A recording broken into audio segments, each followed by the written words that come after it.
आज हम पढ़ेंगे ज्योग्राफी का फर्स्ट चैप्टर पार्ट 1। इसमें हम पढ़ेंगे environment, components of environment, abiotic, biotic, natural and human environment, ecosystem, water system. चलो शुरू करते हैं। पहले हम पढ़ेंगे एनवायरनमेंट। What is environment? Okay, environment is our basic life support system. Environment is everything that you can see around in our surrounding. It provides the air to breathe, the water we drink, the food we eat, the land where we live. ये कहना चाहता है कि जो environment है हमारे लिए बहुत इम्पोर्टेंट है। किस चीज़ों में काम आता है? हवा सांस लेने के लिए, पानी पीने के लिए और फूड खाने के लिए, लैंड चाहिए, धरती चाहिए हमें रहने के लिए। जैसे कि आपको इस पिक्चर में दिखाई दे रहा है, ये एयर के बारे में बता रहा है। अगली पिक्चर में आपको वाटर के बारे में बता रहा है और अगले थर्ड पिक्चर में आपको फूड के बारे में दिखा रहा है और लास्ट फोटो में आपको दिखाई दे रहा है लैंड। ओके, आगे पढ़ते हैं। How human beings modify this natural environment.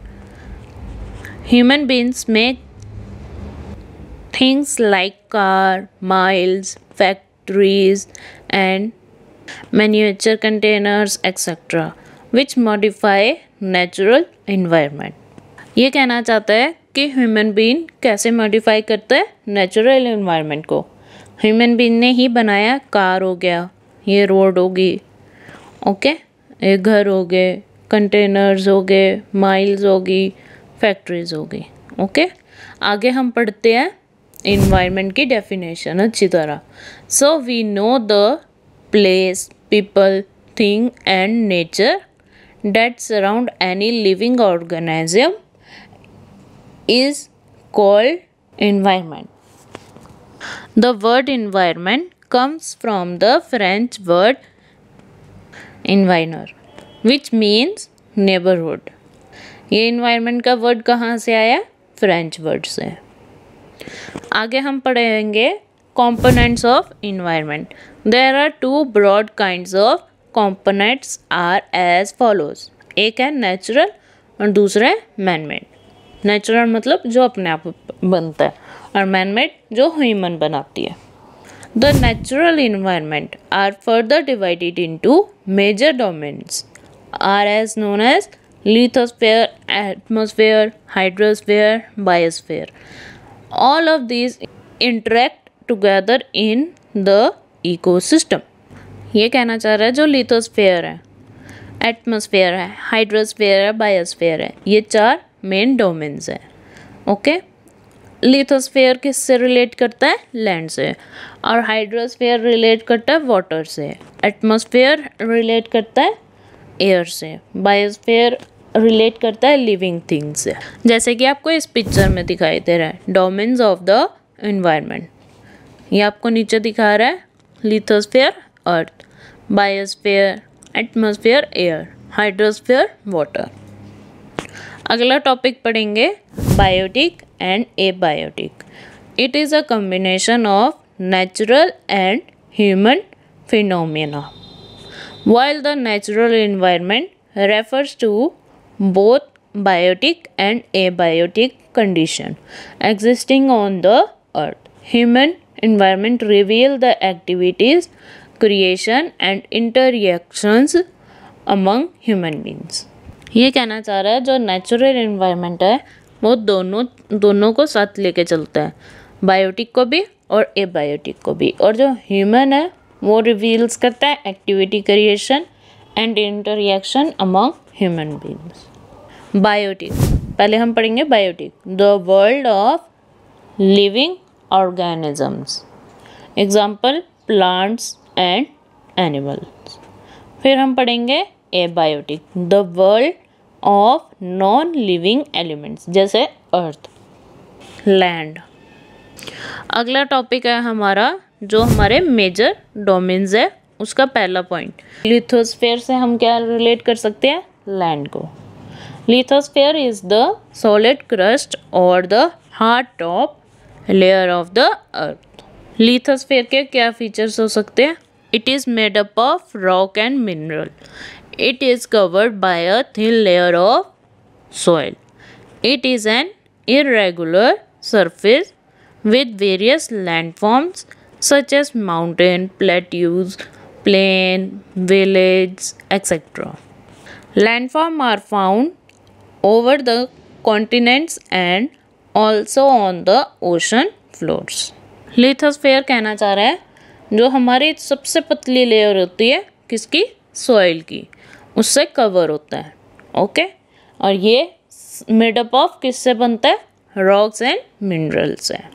आगे पढ़ते हैं। Lithosphere is the domain that provides us forest, grasslands of grazing, land for agriculture, human settlement. It is also a source of mineral wealth. Wealth मतलब कमाई, और grazing मतलब जैसे grassland पे घास पे जैसे हम कोई काऊ को किसी को हम चारा खिलाते हैं वैसे। सेकेंड डोमेन है हमारा हाइड्रोस्फीयर। हाइड्रोस्फीयर से हम क्या रिलेट कर सकते हैं? वाटर का। Hydrosphere is the domain of water. It compromises various sources of water and different types of water bodies like river, lakes, seas, oceans. It is initial for all living organisms. पानी सब चीज़ों के लिए सब के लिए जो भी लिविंग बीइंग्स है उनके लिए बहुत इम्पोर्टेंट है पानी, जैसे कि आपको इस पिक्चर में दिखाई दे रहा है। अगली पिक्चर में आपको all the water of on the earth, ये आपको ब्लू ब्लू सा दिख रहा होगा अर्थ पे, वो हमारा पानी है। अगला हम पढ़ेंगे थर्ड डोमेन, मेजर डोमेन है जो हमारा थर्ड, एटमॉस्फेयर। हम एटमॉस्फेयर से क्या रिलेट कर सकते हैं? एयर के बारे में। The atmosphere is the thin layer of air that surrounds the earth. The gravitational force of the earth hold the atmosphere around it. It protect us from the harmful rays that scorching heat of the sun. यहाँ पे scorching का मतलब है बहुत गर्म हवा, जिससे बहुत गर्म चीज। It consists a number of gases, dust and water vapours. The change in the atmosphere produce change in the weather and climate. ये कहना चाह रहा है आपको जो एटमॉस्फेयर है वो एक पतली लेयर है किसकी? एयर की। इसमें एटमॉस्फेयर में ग्रेविटेशनल फोर्स भी है और इसमें हार्मफुल रेज भी है जो सन से निकलती है, और कंसिस्ट ऑफ नंबर्स, बहुत सारे नंबर ऑफ गैसेस है, डस्ट है एंड वाटर वेपर। और जो चेंज होता है एटमॉस्फेयर के प्रोड्यूस से किस में चेंज आता है? वेदर एंड क्लाइमेट में, जैसे कि आपको इस पिक्चर में दिखाई दे रहा है, ये हमारा एटमॉस्फेयर है। अगला लास्ट हमारा डोमेन, मेजर डोमेन है बायोस्फीयर। बायोस्फीयर से हम क्या रिलेट कर सकते हैं? Living things. Biosphere is the domain of living things.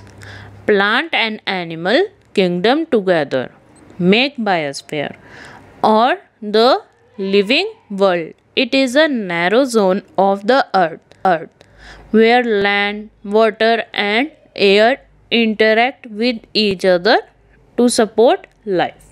ये कहना चाह रहा है जो प्लांट और एनिमल है वो मिलके बनाते हैं बायोस्फीयर का नेचर, जैसे कि आपको इस पिक्चर में दिखाई दे रहा है।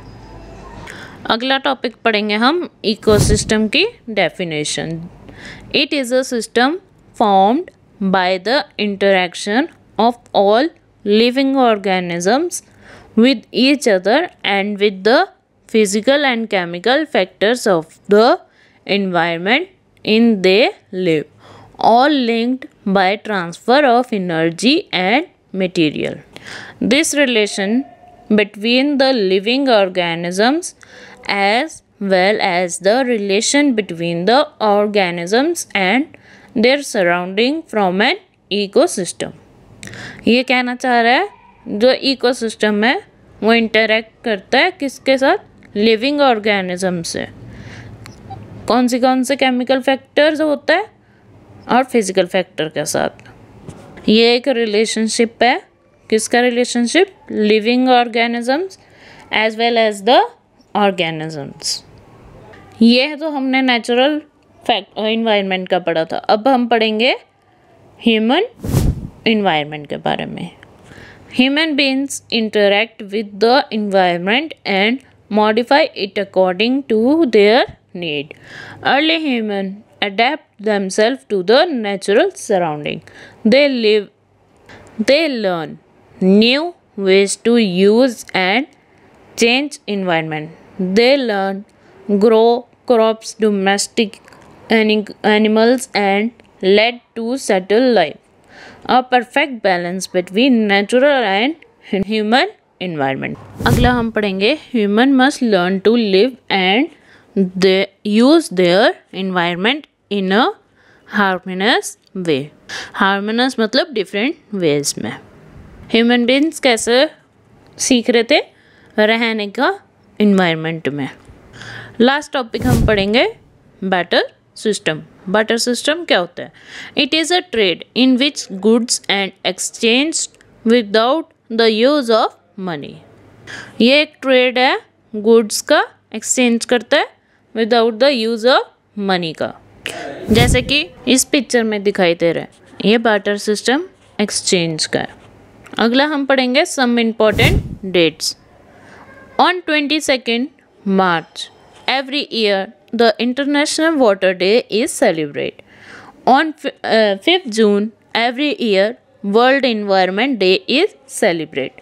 जैसे कि आपको इस पिक्चर में दिखाई दे रहा है, ये हमारा वर्ल्ड वाटर डे है जो हम 22 मार्च को सेलिब्रेट करते हैं।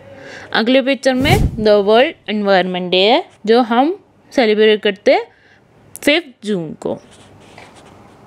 आई होप आपको इतना समझ आ गया। हमने क्या क्या पढ़ा था इस चैप्टर में?